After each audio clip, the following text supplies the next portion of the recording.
paglilingkod sa Diyos. Na bagamat, kumbaga kaaway niya, pwede na niyang patayin, pero ano sabi niya? Hindi ko gagawin, sapagkat alam ko, siya man ay tinalaga ng Diyos para sa akin. Amen? Nakuha natin? So we should grow emotionally.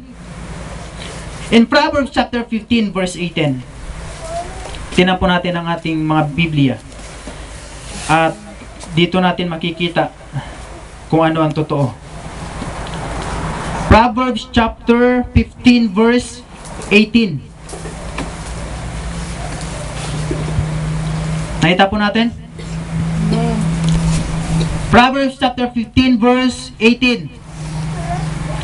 Ang sabi po rito, hot tempers cause arguments, but patience brings peace. Hot tempers cause arguments, but patience brings peace. Yung kumbaga biglang silakbo daw ng galit, ito'y nagbubunga ng kaguluhan. Pero yung pagtitimpi sa sarili, nagbubunga ng kapayapaan. Amen. Amen? And that is the Lord wants us to do.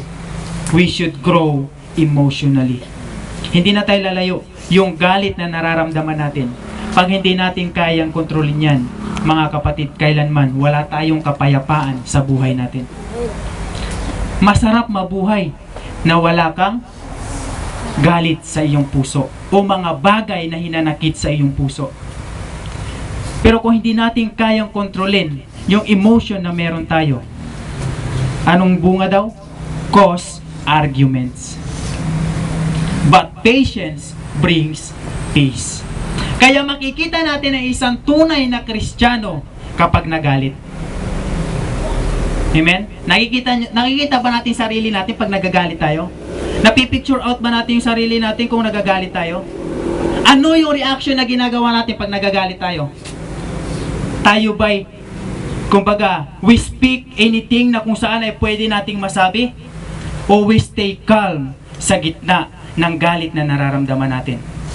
Mga kapatid, ito ang, kumbaga, pwede nating basihan ng isang tunay na Kristiyano kapag siya ay nagagalit.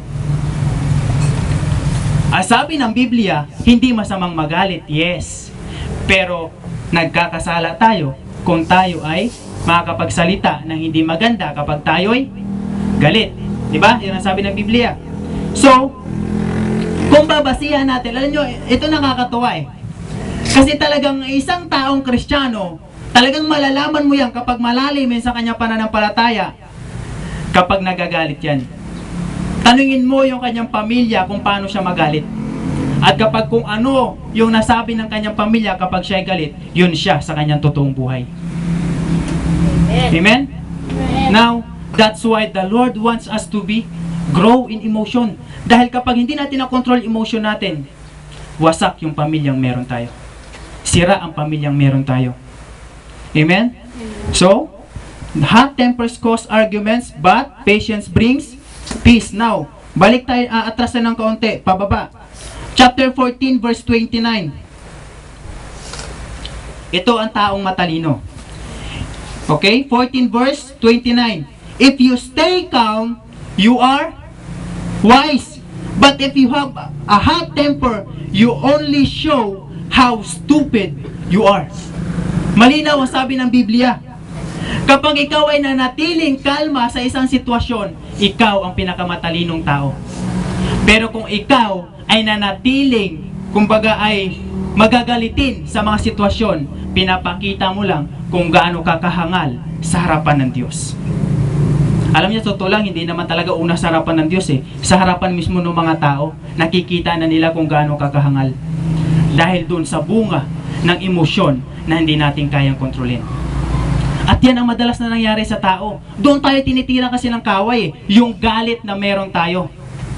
Kaya yung galit na yan, pag hindi natin na-control, para yung bomba na pwedeng pumatay ng tao.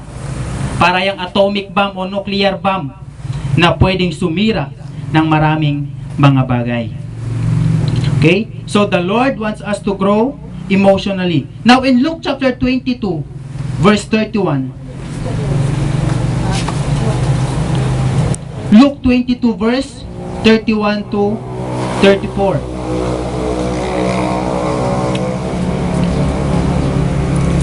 Nakita po natin?